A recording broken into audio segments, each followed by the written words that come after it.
ستا بچی نه زنن پوښتنه کوم چې بچیه فرض څه شی چې شی دی بلتی چې یو مونځ یو روژه یو حج یو زکات هسې دا علما دې ما ته ووایي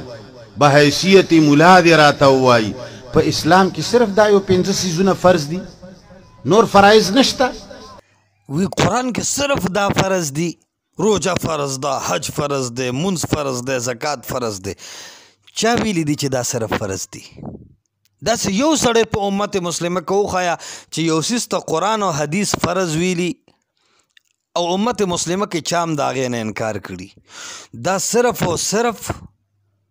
د خپل رنګ جماولو دپاره په هغه مقبولو عباداتو باندې رد کوي کوم چې د خلکو ذهنونه د هغې عمل ته او د هغې تصور ته زیات متوجه دي دې ته هم سوچو که د مور پلار مقام ډېر لوی دی دې کې هیڅ شک نشته یو مکتب فکر سړی داسې وښایه چې هغه د مور پلار مقام ته سپک ګوري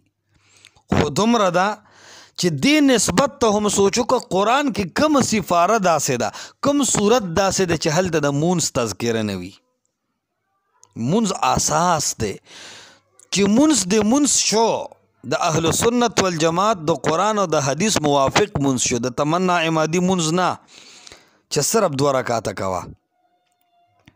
د جاوید احمد غامدي مونځ هم نه چې صرف تصورات او خیالات دي د اسلم جیراجپوري منظم نه چې کل قد علم صلاته و تسبیحه چې نیت مو ته ضروري نه دی چا چې تش سبحان الله ویم دا مونځ دی د قرآن او د حدیث په رڼا کې چې کوم مونځ دی دا مونځ دی د مور پلار خدمت ته جوړي ان الصلاة تنهى عن الفحشاء والمنکر مونځ دی د نارواو او د بې حیایو نه منې کوي ته ما ته وښایه د مور پلار عبادت تا د نارواو نه منع کوي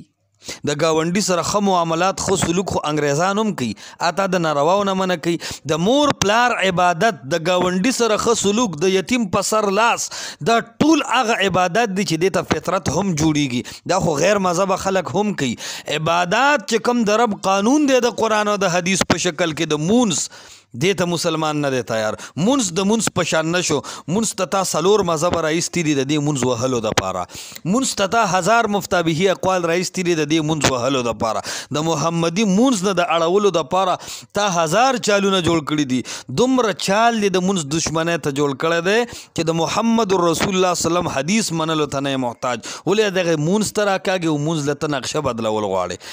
العرض د مونځ ډېر لوی مقام دی د هر عبادت خپل مرتبه او مقام دی بیا وایي چې یاره دې مونځ قرآن کې صرف مونځ دی حج دی روجه دا زکات دی نه جي قرآن کې دام دی چې د قبر عذاب به منې منکر حدیث نه مني قربان قرآن کې دام دی چې واقعه د معراج شوې ده منکر حدیث نه مني جي قرآن کې دا هم دی چې عیسی علیه السلام برازي منکر حدیث نه مني قرآن کې واقع د افک هم ذکر ده منکر حدیث نه مني قرآن کې حجیت حدیث هم ذکر ده منکر حدیث نه مني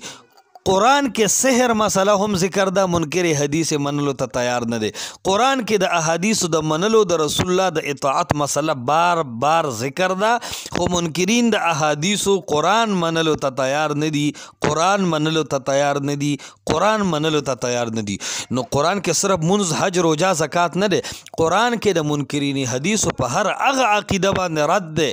کومه چې هغې خپله کړې ده خو قرآن منلو ته قوم تیار نه دی اول ورته د انکار حدیث مکتب فکر خلق نه دی تیار ډېرې خبرې قرآن کې شته الله دې مونږ کی چې قرآن منلو ته تیار شو